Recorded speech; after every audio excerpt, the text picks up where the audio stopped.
అమ్మాయిలు అలర్ట్ అవ్వాల్సిన టైం వచ్చేసిందని చెప్పేలా ఘటనలు పెరిగిపోతున్నాయి.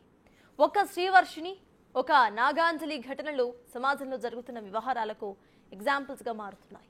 అఘోరి మాట విని వెళ్లిపోయిన శ్రీవర్షిని కథ ఎటు మలుపు తిరుగుతుందో చెప్పలేని పరిస్థితులు.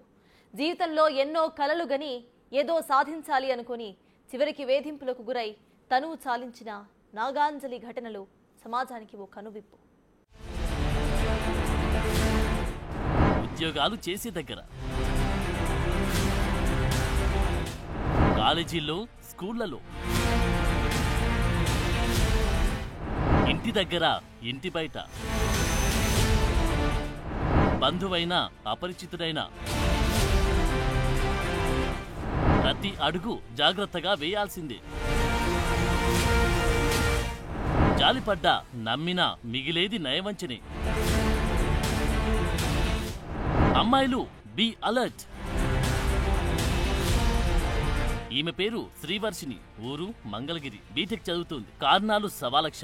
ఏమైతేనేం ఇదిగో ఇలా లేడీ అఘోరితో వెళ్లిపోయింది. మేజర్ అంటుంది, తన జీవితం తన ఇష్టమంటుంది. చక్కగా చదువుకుంటున్న అమ్మాయి ఇలా అఘోరితో వెళ్లిపోవడం ఏంటి అని చాలా మంది అనుకున్నారు. అయ్యో ఇదేం కష్టమని చాలా మంది బాధపడ్డారు. తీరా పోలీసులు దర్యాప్తు చేస్తే గుజరాత్ లో అఘోరితో ఉన్నట్లు తేలింది. అక్కడి నుంచి మళ్లీ సొంతూరికి ప్రయాణం. పైకి చూస్తే ఇది చిన్న కథే, కానీ కుటుంబ సామాజిక పరిస్థితులు ఈ కథను మార్చేశాయి. వర్షిని పేరెంట్స్ నమ్మకాలే ఈ పరిస్థితి ఇలా రావడానికి దారితీశాయి. చక్కగా కాలేజ్కి వెళ్లి చదువుకుంటున్న అమ్మాయి మైండ్ డిస్టర్బ్ అయింది. ఇదిగో ఇలా అఘోరి వెంట వెళ్లడంతో జరిగిన అలజడి అంత ఇంత కాదు. నిజానికి అఘోరి కూడా అమ్మాయిని తీసుకెళ్లాల్సిన అవసరం లేదు. అయినా సరే వెంట పెట్టుకుని వెళ్లడం ఈ మొత్తం ఎపిసోడ్ లో కీలకంగా మారింది. ఈ వ్యవహారంలో రకరకాల కోణాలున్న మ్యాటర్ తేల్చాలి. వర్షిని బంగారు భవిష్యత్తుకు ఇబ్బంది లేకుండా జాగ్రత్తలు చెప్పాలి. వాడు అటు ఇటు కాని మనిషి. ఆయన టోల్గేట్ దగ్గరకు వచ్చి పోలీసులను కొడుతూ అలసలు చేసే టైంలో పాప చూడటానికి అని వెళ్ళిందండి. వెళ్ళిన టైంలో ఆమెకి గుడ్లు తీసేస్తే గుడ్లు వేసి అట్లా ఉండకూడదు. రాజేష్ అఘోరి మనుషులుగా ఆమెకు పరిచయం అయ్యారండి. అప్పటికే పాప రాజేష్ అఘోరి దగ్గర 2 సంవత్సరాలు దీక్ష తీసుకుని ఉండటం వల్ల వెళ్ళటం జరిగిందండి. జరిగేసరికి ఆమె అక్కడి నుంచి వచ్చేసినాక ఫోన్ నెంబర్ తీసుకుందంటండి పాపది.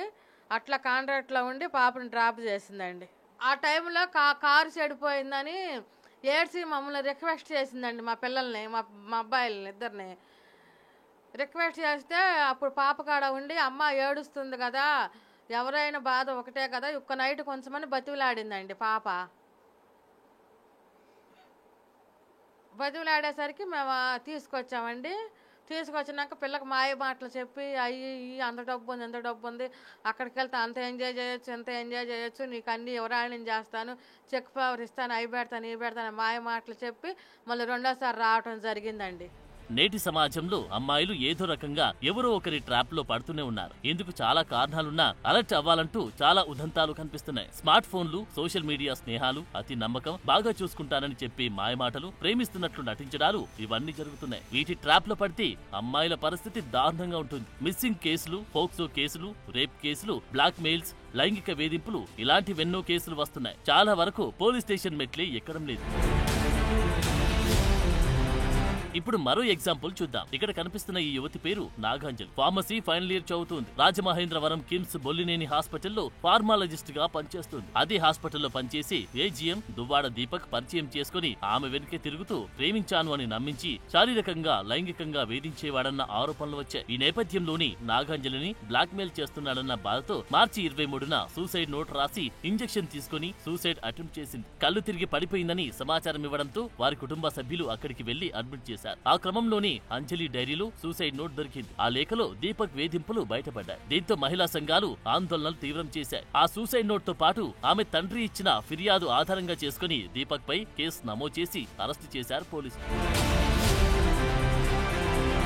ఇప్పుడు నాగావళి బతికిలేదు. ప్రాణాలతో కొట్టుమిట్టాడుతూ 4న చనిపోయింది. ఒక నిండు ప్రాణం బలైంది. ఆమె రాసిన సూసైడ్ లెటర్ అందరినీ కన్నీళ్లు పెట్టిస్తోంది. మిగతా అమ్మాయిలను అలర్ట్ చేస్తోంది. పనిచేసే ప్రదేశాల్లో, కాలేజీల్లో, స్కూళ్లలో, ఇంటి దగ్గర, ఇంటి బయట, పబ్లిక్ ప్లేసుల్లో ఎలా ఉండాలో, ఎంతటి అప్రమత్తత అవసరమో నాగాంజలి ఘటన నిరూపిస్తుంది. జీవితమంతా నాశనం చేసుకుని ఏడవడానికి కూడా తనకు ఓపిక లేదని సూసైడ్ లెటర్ లో రాసుకొచ్చింది. ఓ వ్యక్తి చేతిలో మోసపోయి ఇంటికి వెళ్లే ధైర్యం లేదని, జీవితంపై చాలా కలలు కన్నానని, కానీ వాటిని చిదిమేశాడని ఆవేదనను వ్యక్తం చేసింది. ఒక ఫంక్షన్ కు చీర కట్టుకుని వెళ్లడమే తాను చేసిన పాపమని, ఒక మోసగాడి కన్ను తలపై పడిందని రాసుకొచ్చింది. తాను చదువుకున్న చదువు కూడా తాను చనిపోవడానికి అన్న సంగతి గ్రహించలేకపోయానన్నది. ఆడపిల్లలకు రక్షణ లేదని, తనను ఎంత కొట్టినా తిట్టినా ఓపికగా భరించాను అని తనకు ఎదురైన ఘటనలను వివరించింది. ఇక తట్టుకునే శక్తి, ఓపిక తనకు లేదని, అన్ని రకాల వేధింపులతో ఇక తనువు చాలిస్తున్నానన్నది. అమ్మా నాన్న నన్ను క్షమించండి, వేరే దారి లేక చనిపోతున్నానంటూ చివరి మాటగా ముగించింది. ఎంతటి ఘోరమిది, ఎంతటి విషాదమిది. వేధింపులు ఎదురైతే ధీటుగా ఎదుర్కొనే శక్తి ఉంటే ఇప్పుడు ఆ అమ్మాయి బతికి ఉండేది. తనకు జరిగిన మోసంపై పోరాడి ఉండేది. కానీ ఆ శక్తి అందుకోలేకపోయింది. వేదనతో కుమిలిపోయింది. జీవితాన్ని ముగించింది. ఫార్మసిస్ట్ కావడంతో బ్రెయిన్ డెడ్ అయ్యేలా స్వయంగా ఇంజెక్షన్ తీసుకుంది. ఆ ఘటన ఏపీలో రాజకీయంగానూ దుమారం సృష్టించింది. విద్యార్థినులు, యువతుల రక్షణకు ప్రభుత్వం చర్యలు తీసుకుంటుందని పవన్ కళ్యాణ్ చెప్పారు. విద్యార్థిని కుటుంబానికి ప్రభుత్వం అండగా ఉంటుందన్నారు. ఆమె ఆత్మహత్యకు కారకుడిపై చట్ట ప్రకారం చర్యలుంటాయని చెప్పారు. కానీ నిండు ప్రాణమైతే బలైపోయింది. ఈ సమస్య ఒక నాగాంజలిదే కాదు, సమాజంలో చాలా మంది అమ్మాయిలది ఇదే కథ, ఇదే వ్యధ. వీధి రౌడీ, సహ విద్యార్థి, దూరపు బంధువు, అందాక ఎందుకు ఆఖరికి కన్న తండ్రైనా బాంధవ్యాలే లేవు, వావి వరుసలు అసలే లేవు. అలాంటి ఘోరాలు జరుగుతున్న సమాజం ఇదే. ఇక సోషల్ మీడియా ముసుగులో జరుగుతున్న ఘోరాలకు అసలంతే లేదు. చివరికి జీవితాలే బలైపోతున్నాయి. ఇందులో సున్నిత మనస్కులు చిక్కుకొని విలవిలలాడిపోతున్నారు. యువతులను అలర్ట్ చేయడంలో పేరెంట్స్, సమాజం కూడా కీలకమే. ఈ దృశ్యాలు చూడండి. విజయనగరం జిల్లా శివరాం గ్రామంలోనివి. ఇంట్లో వంట చేస్తూ ఉండగా ఓ యువతిపై దుండగులు దాడి చేశారు. ముసుగు వేసుకుని వచ్చి మరీ కత్తులతో పొట్టలో పొడిచి ఇంటి వెనక వైపు నుంచి పరారయ్యారు. వెంటనే ఆమెను చీపురుపల్లి ప్రభుత్వ ఆసుపత్రికి తరలించారు. కారణాలు తెలియవు, కానీ ఇంటికి వచ్చి మరీ పొడిచి వెళ్లడమేంటి? సో ఈ ఘటన చెబుతున్నది ఏంటంటే సమాజంలో అమ్మాయిలకు భద్రత కరువైందని, అలర్ట్ గా ఉండాలని.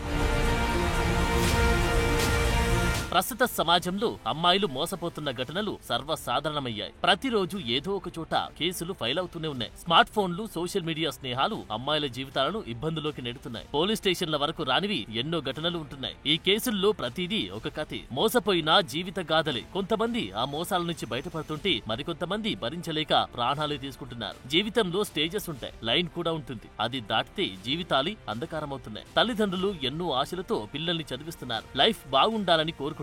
కానీ చిక్కుముళ్లలో చిక్కుకొని తీరా తప్పు గ్రహించేసరికి బందీలవుతున్నారు. బ్లాక్ మెయిల్స్ తో మనోవేదనకు గురవుతున్నారు. స్నేహాల ముసుగులో నేటి సమాజంలో చాలా ఆకృత్యాలు అమ్మాయిల జీవితాలను ప్రశ్నార్థకం చేస్తున్నాయి. నమ్మితే నట్టేట ముంచే ఘటనలు పెరుగుతూ ఉన్నాయి. కొన్ని సందర్భాల్లో అమ్మాయిలకు అమ్మాయిలే శత్రువులవుతున్నారు. ప్రైవేట్ వీడియోలు బయట పెడతామని బ్లాక్ మెయిల్ చేస్తున్నారు. ఫిబ్రవరిలో ఐపీఎస్ సజ్జనార్ కూడా ఇలాంటి స్నేహం ముసుగులో మోసపోవద్దని అమ్మాయిలను అలర్ట్ చేస్తూ పోస్ట్ పెట్టారు. నమ్మించి నయవంచనకు గురిచేసి మోసగాళ్లు పెరిగిపోతున్నారన్నారు. స్నేహం ముసుగులో జరుగుతున్న దారుణాలను తెలుసుకోలేక అమాయకులైన అమ్మాయిలు నిండా మునుగుతున్నారన్న విషయాన్ని ప్రస్తావించారు. సమాజంలో పైకి మనకు కనిపిస్తున్నవి కొన్ని. తమ పరువు ఎక్కడ పోతుందనే భయంతో పోలీసులకు ఫిర్యాదు చేసేందుకు చాలా మంది ముందుకు రావడం లేదు. ఫ్రెండ్స్ ని ఎంచుకునే విషయంలో బ్లైండ్ గా ఉండొద్దు. స్నేహం వరకే ఉండాలి. పరిధి దాటి ముందుకు వెళ్తే నష్టం, మానసిక క్షోభ ఇవి తప్పవు అన్నది గ్రహించగలగాలి. ఆడపిల్ల అంటేనే సమాజంలో ఎన్నో గుండాలుంటున్నాయి. అన్ని దాటగలగడమే ఇప్పుడు అందరి ముందున్న సవాల్. ఇక సోషల్ మీడియా పరిచయాలను నమ్మకపోవడమే మంచిది. చాటింగ్లతో మొదలైన స్నేహాలు బ్లాక్ మెయిల్ చేయడం దాకా వెళ్తున్నాయి. చివరికి స్నాప్ చాట్ వంటి యాప్స్ తో లొకేషన్ తెలుసుకుని మరీ అఘాయిత్యాలు చేస్తున్న కేసులు ఇటీవలి కాలంలో చాలా వెలుగు చూశాయి. ఫేస్బుక్, ఇన్స్టా పరిచయాలు యువతుల మెడకు చుట్టుకుంటున్నాయి. తెలిసి తెలియక సోషల్ మీడియాలో పోస్టులు పెట్టడం, వాటిని కొందరు మార్పింగ్ చేయడం, బ్లాక్ మెయిల్ చేయడం, నమ్మకంగా ఉంటూనే నట్టేట ముంచే వ్యక్తులు ఈ సమాజంలోనే మన మధ్య తిరుగుతున్నారు. వీటన్నిటి నుంచి పిల్లలకు రక్షణ కావాలి. మరి ఆ రక్షణ ఎలా సాధ్యం? ఎవరు ఎలాంటి జాగ్రత్తలు తీసుకోవాలి? పిల్లలను ఎలా కాపాడుకోవాలి? ఆడపిల్లలపై అఘాయిత్యాలు జరిగాయంటే అది చాలా వరకు తెలిసిన వారి పని. ఎన్సీఆర్బీ డేటా చూస్తే ఈ లెక్కలు అర్థమవుతాయి. దగ్గరి బంధువు, దూర బంధువు అన్న తేడా లేదు. తెలిసిన వాళ్ళే పిల్లలను, యువతుల జీవితాలతో చెలగాటమాడుతున్నారు. పక్కింటి అంకులైనా, ఎదురింటి కుర్రాడైనా, ఆఫీసుల్లో సహా ఉద్యోగి అయినా ఎవరిని నమ్మే పరిస్థితి లేదు. ఎవరిని నమ్మి ఇల్లు దాటి బయటకు పంపే పరిస్థితి అస్సలే కనిపించడం లేదు. సమాజంలో ఎవరు ఎలా ఉంటారో తెలియకపోవడం, తెలిసిన వారే కదా అని నమ్మడం, ఇలాంటి వాటితో ఘోరాలు జరిగిపోతున్నాయి. వీటిపై అవగాహన పెంచాలి. జాలిపడ్డా, నమ్మినా జీవితాలే నాశనమవుతాయి. గద్దల్లా తన్నుకుపోవడానికి చాలా మంది రెడీగా ఉంటున్న రోజులివి.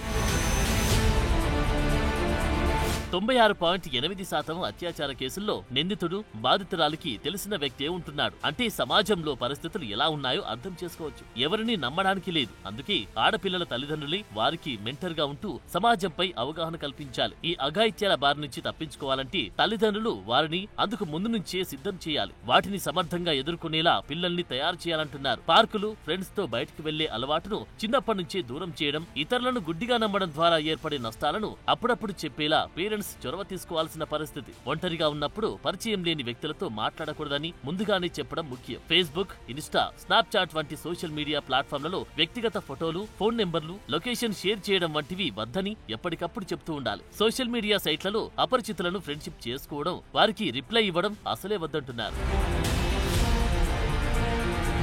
ఎవరిని పడితే వారిని సోషల్ మీడియాలో ఫాలో కాకపోవడమే మంచిది. ఎందుకంటే తెలిసిన వారి నమ్మించి మోసం చేస్తున్న రోజులివి. అలాంటిది తెలియని వ్యక్తుల గురించి నమ్మడం అసాధ్యం. అమ్మాయిల విషయంలో తల్లిదండ్రులు ఏమాత్రం నిర్లక్ష్యం చేయొద్దు. ఉద్యోగాల కోసం హైదరాబాద్ లాంటి నగరాలకు పంపించేటప్పుడు జాగ్రత్తగా ఉండాల్సిందే. వారి రోజువారీ కదలికను అడిగి తెలుసుకోవాల్సిందే. ముఖ్యంగా యువతులు అజ్ఞాత వ్యక్తులతో స్నేహం విషయంలో 1-2 సార్లు ఆలోచించుకోవాల్సిందే. నష్టం జరిగిన తర్వాత బాధపడితే లాభముండదు. ముందే అప్రమత్తంగా ఉండి ట్రాప్ లో పడకుండా బయటపడొచ్చు.